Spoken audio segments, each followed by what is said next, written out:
Hey guys, comic quest के एक और एपिसोड में आप सभी का स्वागत है। तो आई एम प्रीटी श्योर कि जिंदगी में ऐसी बहुत सारी चीजें होंगी जिनके लिए आपने बहुत मेहनत करी हो या फिर उनका इंतजार किया हो। जैसे एग्जाम से एक रात पहले 4-6 घंटे बैठ के फर्रे बनाना, या फिर क्रश को पटाने के लिए दुनिया जमाने की जुगाड़े लगा लेना, या फिर एक शो को बहुत दिल से फॉलो करना और उसके एक एक एपिसोड का इंतजार करना। लेकिन एग्जाम के टाइम पे पता लगे कि फर्रे घर पे ही भूल आए हो और क्रश आपको छोड़कर आपके दोस्त से पट जाए तो कैसा लगेगा। हाँ, तो कुछ वैसा ही लगा मुझे गेम ऑफ थ्रोन्स का फाइनल सीजन देखने पर। तो कॉमिक क्वेस्ट से मैं हूं मोहित और आज हम लोग बात करने वाले हैं कि कैसे स्टुपिडिटी ने गेम ऑफ थ्रोन्स को पूरी तरह से बर्बाद या फिर डिस्ट्रॉय करके रख दिया। तो बिना किसी पे रहम करे चलिए शुरू करते हैं, क्योंकि आज मैं बिल्कुल नहीं करने वाला।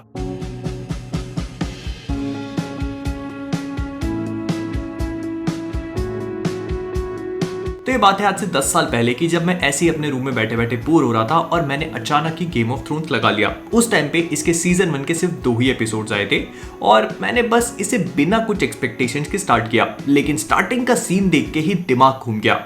बर्फीले ज़ॉम्बीज़, यही तो चाहिए था जीवन में। और इसके बाद स्टार्टिंग हुई एक ऐसे ड्रामे की जिसे मैंने रिलीजियसली अगले 8 सालों तक एक एक एपिसोड करके फॉलो करा और लोगों को दिखाया भी बैक स्टोरी एक्सप्लेन करने के बाद। और अगर आप लोग भी इंटरेस्टेड हो तो बैक स्टोरी को एक्सप्लेन करते हुए एक अलग से वीडियो बना दूंगा। फिलहाल इसको रोस्ट कर लेते हैं। तो गेम ऑफ थ्रोन्स बेसिकली कहानी है वेस्टरोस नाम के एक फिक्शनल वर्ल्ड की, जहां पर किंग्स लैंडिंग नाम की जगह 7 अलग अलग किंगडम्स पे रूल करती है। और यहाँ का जो राजा है उसने एक मैड किंग को मारकर उसकी जगह ली थी, लेकिन इसे रूल करने के बारे में घंटा कुछ नहीं पता। तो ये क्या करता है कि अपने एक दोस्त को, जो दूसरे किंगडम का किंग है, उसे अपना एडवाइजर बना के अपने साथ ले आता है, क्योंकि यहाँ पे हर कोई एक दूसरे का काटने में लगा हुआ है। और इसके बाद शुरू हो जाती है बर्बादी। नहीं, शो की नहीं, इन लोगों की जिंदगी की। शो तो 5 सीजन तक बहुत ज्यादा औसम है और ठीक ठाक 6 और 7 सीजन देने के बाद 8वें सीजन पे पता नहीं शो कौन सी सस्ती मस्ती करना शुरू कर देता है, क्योंकि इतने ultra pro max legendary ultimate dominating light level पे निकल जाता है कि आप लोग सोच भी नहीं सकते। अब जिनको नहीं पता मैं उनको बता देता हूँ कि game of thrones basically George R Martin की लिखी हुई a song of ice and fire नाम की नॉवल सीरीज पे बेस्ड है, जिसके 5 पार्ट मतलब 5 नॉवेल्स अभी तक आ चुके हैं। और शुरू के 3 पार्ट तो 2-2 साल में आ गए थे, लेकिन चौथा पार्ट आया उसके 5 साल बाद, और उसके भी 6 साल बाद इसका 5वां पार्ट आया जो कि 2011 में था। और उसके बाद से लेकर अभी तक 10 साल बीत चुके हैं, लेकिन इसकी 2 बुक्स, जिसमें से एक विंड्स ऑफ विंटर जो पेंडिंग है, वो अभी तक रिलीज नहीं हुई है। तो हम ये समझ सकते हैं कि जॉर्ज आर मार्टिन जो इसे लिखने वाले हैं वो अपना टाइम लेना पसंद करते हैं। लेकिन गेम ऑफ थ्रोन्स के शो रनर्स डेविड बेनियॉफ और डैन वाइजमैन, उन्हें इस बात का टेंशन नहीं था, क्योंकि उन्होंने सोचा कि अगर वो लोग 2011 में शो को स्टार्ट कर रहे हैं तो अगले 2-4 सालों में दोनों नॉवेल्स आ जाएंगे और इस तरह से कहानी कंप्लीट हो जाएगी। लेकिन जॉर्ज आर मार्टिन ने कहानी लिखी नहीं, तो शो के 5 सीजन्स जहां पर नॉवेल की कहानी खत्म हो जाती है, वहां तक तो सब कुछ एकदम कंसिस्टेंट है। आपको देख के ऐसा लगेगा कि जितने भी कैरेक्टर्स हैं उनका कुछ एंड गेम है, उनका कुछ पर्पस है। लेकिन 6ठे सीजन से सारी की सारी चीजें फॉल अपार्ट करना शुरू कर देती हैं। स्पीकिंग ऑफ विच, जब ये शो रिलीज हुआ तो इसने एक बहुत बड़े स्टीरियोटाइप को ब्रेक किया। जब भी हम कोई मूवी या सीरीज देखते हैं तो उसमें जो मेन प्रोटैगनिस्ट होता है, मतलब एक ऐसा कैरेक्टर होता है जिसे लेकर हमें बहुत ज्यादा सेफ फीलिंग आती है कि चाहे कुछ भी हो जाए इसे तो कुछ हो ही नहीं सकता, और उस चीज को प्लॉट आर्मर कहा जाता है। लेकिन गेम ऑफ थ्रोन्स में सबसे पहले वही मरेगा, और इस चीज का सबसे ज्यादा हार्ड रियलाइजेशन होता है नेड स्टार्क की डेथ के साथ, जिसे हम शो का मेन हीरो समझ रहे थे। इनफैक्ट हर एक सीजन में जिस कैरेक्टर को देख के आप लोग ये सोचोगे कि हाँ ये कुछ कमाल करेगा, वो उसी सीजन में इतनी गंदी मौत मरेगा कि आप लोग 10-20 साल तक वो चीज नहीं भूल पाओगे। लेकिन यही चीज इस पूरे शो का सबसे बेस्ट पार्ट है, इसकी अनप्रेडिक्टेबिलिटी। याद करो रेड वेडिंग देखने के बाद कैसा फील हुआ था, और जॉन स्नो की मौत देखने के बाद तो पता नहीं कितने दिल टूट गए होंगे। आज भी गूज़बम्प्स आ जाते हैं। मगर शो अपने आखिरी के 2-3 सीजन्स में इस बात को भी चेंज कर देता है। कैरेक्टर्स की डेथ कम होना तो एक बात है, आपको ये चीज देखकर ही समझ में आने लगी कि अब इस कैरेक्टर को कुछ हो ही नहीं सकता। जिस शो में कैरेक्टर्स को लेकर प्लॉट आर्मर एग्जिस्ट ही नहीं करता था, अचानक ही आखिरी के 2-3 सीजन्स में वो भी बन जाता है। लेकिन 7 सीजन्स तक भी ये शो बहुत ज्यादा एपिक लेवल का है और इसे देखकर आप लोग बहुत एंजॉय करोगे। मगर 8वां सीजन आने के बाद आपको ऐसा लगेगा कि ये शो आपके मैथ्स के सिलेबस से भी ज्यादा तेज मूव कर रहा है। जिस रायते को इन्होंने 6-7 सालों से फैलाया है, उसे ये अगले 6 घंटों में खत्म कर देते हैं। And let me be clear, इस सीजन के पहले तक गेम ऑफ थ्रोन्स का मैं बहुत बड़ा फैन था। अगर आप लोग मुझसे पूछते कि आपका फेवरेट शो कौन सा है, तो मैं बिना सोचे समझे बोल देता कि गेम ऑफ थ्रोन्स, और मैं सबको रेकमेंड करता क्योंकि ये बहुत अच्छे लेवल का शो था। मगर इस शो का फाइनल सीजन एक डरावना सपना बन चुका है। एक्टर्स की एक्टिंग बहुत अच्छी है, डायरेक्शन डायरेक्शन में भी कोई कमी नहीं है, सेट पीसेस बहुत अच्छे हैं, एक्शन सीक्वेंसेस बहुत अच्छी हैं। अगर कहीं पे कमी है तो वो सिर्फ और सिर्फ इसकी राइटिंग में है। इसकी राइटिंग इतनी पुअर और पैथेटिक है कि आपको देख के लगेगा ही नहीं कि ये वाला सीजन वही शो का है जिसे आप पिछले 6-7 सालों से देख रहे थे। और एक फैक्ट बता दूं, HBO वालों ने इसके शो रनर्स, जिनको D&D कहा जाता है, मतलब डेविड बेनियोफ और DB वाइसमैन, उन्हें एक फ्री हैंड दे दिया था कि वो जितना चाहे उतना बजट यूज कर सकते हैं, जितने चाहे उतने सीजन बना सकते हैं। इस बुक के राइटर RR मार्टिन साहब ने भी 13 सीजन इमेजिन कर रखे थे अपने दिमाग में, लेकिन क्योंकि इन लोगों को स्टार वॉर्स की मूवी पे काम करना था और ये लोग पक चुके थे इस काम से, तो इन्होंने सोचा कि 6 एपिसोड में कहानी को खत्म कर लेते हैं। अगर नहीं करना था तो किसी और को कंप्लीट कर लेने देते, लेकिन नहीं, अगर अंजलि मेरी नहीं हो सकती तो किसी और की कैसे होने दूंगा। मगर ऐसे मजा नहीं आने वाला। एक एक करके कैरेक्टर वाइज ब्रेक डाउन करते हैं। तो सबसे पहले बात करते हैं सर्सी लैनिस्टर की। सर्सी लैनिस्टर एक ऐसी क्रूर फीमेल है जो शुरू से लेकर आखिरी तक अपने रौद्र रूप को मेंटेन करके रखती है, जो एक बहुत ही अच्छी चीज थी उसके कैरेक्टर के लिए। बट जिस तरह से इसका एंड करा गया वो बहुत ही ज्यादा टेरेबल था। एक रूथलेस क्वीन जिसने अपने जीवन में न जाने कितने लोगों को तड़पा तड़पा के मारा हो, वो अंत में सिनेमा इतिहास के सबसे सस्ते तरीके से मरी है, पत्थर के अपने ऊपर गिरने से। बट ये चीज भी समझ में आती है कि जो सर्सी का एंड हुआ है वो उसके लिए प्लान नहीं था, क्योंकि शो में एक सीन था जहां पे प्रोफेसी होती है कि सर्सी की मौत उसके खुद के भाई के हाथों होगी, जो मुझे एक्सपेक्टेड था कि जेमी होगा, लेकिन क्योंकि जो चीज एक्सपेक्टेड है वो इनको करनी नहीं थी तो कांड हो गया। फिर इसके बाद आता है जेमी लैनिस्टर, जिसे देखकर मुझे लग रहा था कि हाँ, इसने शुरू से लेकर आखिरी तक अपना एक पूरा रिडेम्पशन वाला आर्क जिया है, क्योंकि शुरू में एक लसन था और आखिरी में ये अपने आप को रिडीम कर लेता है। बट अंत में आकर इसको पता नहीं कौन सी मस्ती सूझी कि ये ब्रियान से इश्क लड़ाने के बाद दोबारा से सर्सी के साथ पहुंच जाता है और उसी के साथ अपनी जान दे देता है। कोई सेंस भी नहीं था इस बात का। I mean, उसके पूरे हाथ कटने से लेकर फाइट सीखने वाले कैरेक्टर आर्क को इन लोगों ने डिस्ट्रॉय करके रख दिया, क्योंकि वो पॉइंटलेस साबित हो जाता है। फिर इसके बाद नेक्स्ट आती है सांसा स्टार्क, जो मुझे लगता है कि काफी अच्छी तरह से, बहुत ही अच्छी तरह से प्रोग्रेस करती है। हाँ, कुछ इनकंसिस्टेंसीज होती हैं इसके कैरेक्टर आर्क में, क्योंकि एट टाइम से बहुत ज्यादा स्ट्रॉन्ग फील होती है, फिर उसके ही अगले एपिसोड में बहुत ज्यादा वीक लगने लगती है, लेकिन एंड तक आते आते हमें ये समझ में आ जाता है कि सांसा ने अपने आप को बहुत ही अच्छी तरह से इवॉल्व कर लिया है और इसके लिए एक परफेक्ट एंडिंग भी होती अगर ये किंग्स लैंडिंग की क्वीन बन जाती तो। लेकिन ये तो ब्रायन को बना दिया, जो मुझे लेकर आता है हमारे अगले कैरेक्टर पे, ब्रैंडन स्टार्क। किसने सोचा था कि ये किंग बनेगा? I mean, 3-eyed रेवन को लेकर क्या क्या चीजें बताई गई थी। सबसे पहले इसके डिस्क्रिप्शन में ही ये कहा जाता है कि you are going to fly.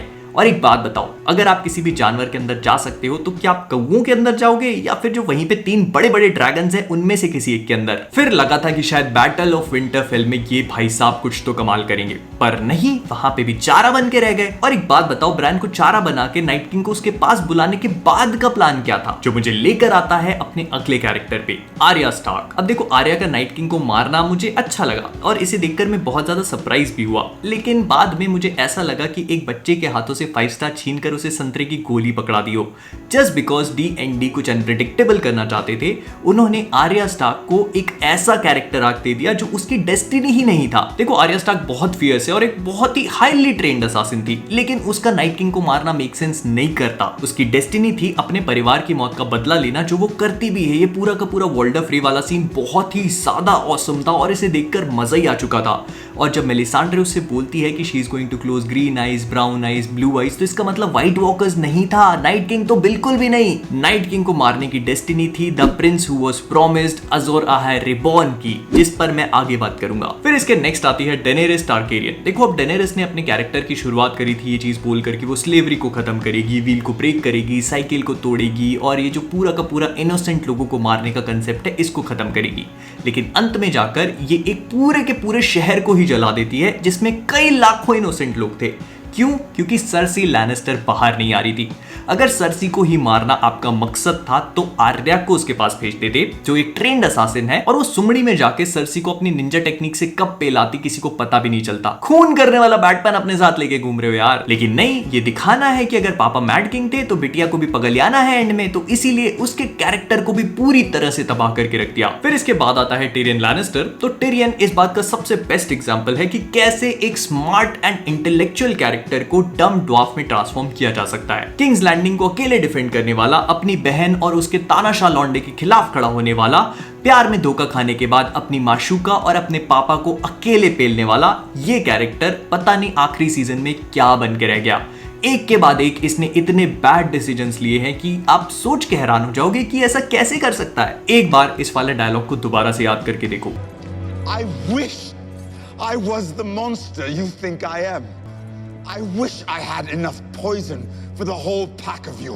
I would gladly give my life to watch you all swallow it. क्या था ये बंदा और क्या बना दिया इसको एंड में? सांसा ने परफेक्टली सम अप किया जब उसने ये बोला था। I used to think you were the cleverest man alive. And speaking of bad decisions, and में यही ब्रान को किंग बनाता है और ब्रॉन को मास्टर ऑफ कॉइन, जिसको पूरे के पूरे गेम ऑफ थ्रोन्स में सबसे ज्यादा पैसे का लालच है। और इसके बाद आता है जॉन स्नो, जिसके ऊपर मैं एक पूरा वीडियो बना सकता हूं क्योंकि सीजन 7 तक ये सबसे इंपॉर्टेंट कैरेक्टर था और सीजन 8 आने पर ये सबसे अनइंपॉर्टेंट बन गया। शुरुआत से एक भविष्यवाणी थी कि अजोर आहे रिबॉर्न होगा और एक प्रिंस आएगा जिसका नाम प्रिंस हु वाज प्रॉमिस था और वो लॉन्ग नाइट या फिर नाइट किंग का एंड करेगा। अब एक बात बताओ, आर्या कहाँ की प्रिंस है? और रेगार टारगेरियन एंड लियाना स्टार्क का बेटा होने के नाते ये काम इसकी डेस्टिनी थी क्योंकि ये एक बहुत ही स्पेशल चाइल्ड था। फिर इसके मरने के बाद इसे दोबारा से जिंदा भी किया गया क्योंकि इसने अपनी डेस्टिनी या अपने पर्पस को सर्व नहीं किया।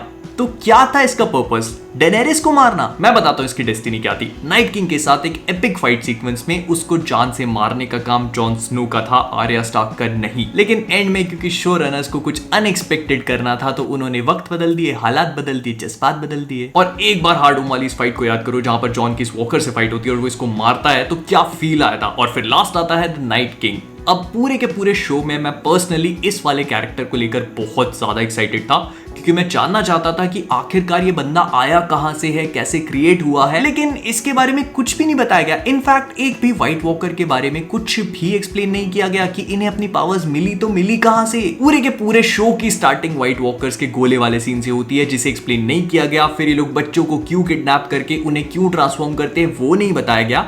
फिर इनकी जो पूरी फोर्ट्रेस वाला सीन था उसके बारे में कुछ एक्सप्लेन नहीं किया गया। एक बार सोच के देखो, शो का मेन डायलॉग है विंटर इज कमिंग। अरे विंटर कौन है, कहां से आ रहा है, ये तो बता दो अकल के दुश्मन। बस एक एपिसोड चाहिए था। एक एपिसोड में इसकी पूरी की पूरी बैक स्टोरी को बहुत ही अच्छी तरह से एक्सप्लेन किया जा सकता था, लेकिन नहीं, हमें तो स्टार वॉर्स बनाने जाना है। तो कुल मिला के गेम ऑफ थ्रोन्स एक परफेक्ट एग्जांपल है कॉमेडी ऑफ एरर्स का। इसके क्रिएटर्स D&D ने इसे जिस तरह से क्रिएट किया है, आपको देखकर ऐसा लगेगा कि जिंदगी में कोई अच्छी चीज क्रिएट कर ही नहीं सकते या करी ही नहीं होगी। एक मिनट, ये दोनों तो वही लोग हैं ना जिन्होंने एक्समैन ओरिजिन्स वुल्वरीन नाम का चमत्कार बनाया था। हाँ, तो इसका मतलब इन्होंने कुछ अच्छा क्रिएट नहीं किया। शो के 5 सीजन्स जहां तक नॉवेल लिखी जा चुकी है उनकी कहानी बहुत ही ज्यादा एपिक लेवल की है और बहुत ही कांस्टेंट लेवल पे चलती है। लेकिन इसके बाद से जहां पर D&D ने अपनी कलम उठाई है, कहानी तो लिखी नहीं, धब्बे धब्बे छोड़े हैं। और उसका कारण बहुत ही सिंपल था, क्योंकि इतना टाइम लग रहा था तो लोगों ने बहुत सारी चीजें ऑलरेडी प्रिडिक्ट करना स्टार्ट कर दी थी जो हर एक चीज के साथ होता है। लेकिन उसी चीज को सबवर्ट करने के लिए शो में सब कुछ अनप्रेडिक्टेबल हो, इस चक्कर में इन्होंने सारे के सारे कैरेक्टर आर्क्स और प्लॉट्स को डिस्ट्रॉय करके रख दिया। आप सीजन 1 के शुरू में जो चीज देखते हो और आपको लगता है कि आखिरी सीजन में जाकर वो चीज मेक सेंस करेगी, तो वो बिल्कुल भी मेक सेंस नहीं करती है। लेकिन इन सब चीजों के बाद मैं बस यही बोलना चाहूंगा कि अगर आप लोग गेम ऑफ थ्रोन्स देखना चाहते हो तो मैं आज भी आपसे कहूंगा कि इसे देखो। इसके 7 सीजन्स बहुत अच्छे हैं, 8वां सीजन बहुत ज्यादा बुरा है, लेकिन फिर भी आप इसे देख सकते हो। मैं ये मानूंगा कि इन लोगों ने जिस तरह से इसे बनाया है, इसकी रीवॉचेबिलिटी खत्म हो चुकी है क्योंकि आप इसे दोबारा जाके नहीं देख सकते। अगर आप दोबारा देखोगे तो आपको सिर्फ और सिर्फ दर्द का एहसास होगा कि क्या हो सकता था और क्या नहीं हुआ। तो विद दैट बीइंग सेड, हम लोग इस वीडियो को यहीं पे रैप अप करेंगे। मुझे पता है कि थोड़ा सा लंबा वीडियो बन गया, लेकिन गेम ऑफ थ्रोन्स बहुत बहुत दिल के करीब था मेरे, और इसे देखने के बाद जो दर्द है मेरे अंदर वो पूरा का पूरा फूट के बाहर निकला है। तो अगर आपको किसी भी कारण से वीडियो पसंद आया हो तो प्लीज इसे लाइक करिएगा, शेयर करिएगा, और अगर कॉमिक वर्स पे नए हैं तो सब्सक्राइब करना मत भूलिएगा। फिर इसके बाद अगर आप सब लोगों को मेरी वाली टी शर्ट अच्छी लग रही है तो comicverse.com पे जाकर शॉप भी कर सकते हैं। बहुत सारी और भी रिफ्लेक्टेड टी शर्ट्स हैं वहां पर। तो जाने से पहले मुझे कमेंट्स में ये चीज बताइएगा कि क्या आप लोगों ने गेम ऑफ थ्रोन्स देखा है, अगर देखा है तो आपको कैसा लगा और इसके बारे में आपके क्या क्या ओपिनियंस है। तो जाने से पहले कॉमिक वर्स से मैं हूं मोहित और आप सभी लोग एज ऑलवेज कीपिंग ऑसम। ऐसे घूरते क्यों हो जी? मेरे मन में एक बात आई है। क्या? शिव जी की कृपा हुई तो एक दिन फूलसरी का एक छोटा सा लल्ला होगा मेरा कमो जी, और उसका नाम मैं रखूंगा श्री गंगा प्रसाद। कमो जी, आप मेरे उस लल्ले की मां बनेगी।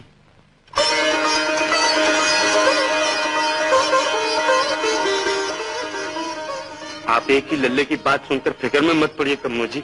अगर शिवजी ने चाहा तो यहाँ लल्लों की लाइन लग जाएगी जी। कैसा लगा मेरा मजाक?